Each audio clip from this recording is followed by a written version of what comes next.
So we have to get these thread locks so that we can be able to tighten these big bolts here, size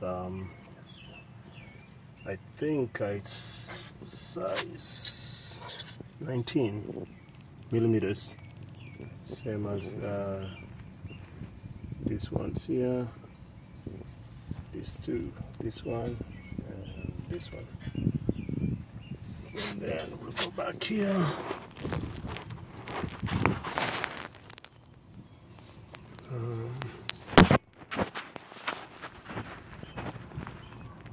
We'll have to fasten this to this.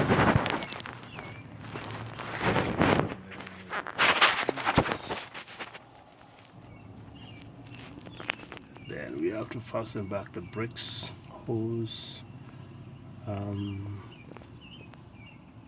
That's it. The bearing, I've just changed it, and it looks awesome.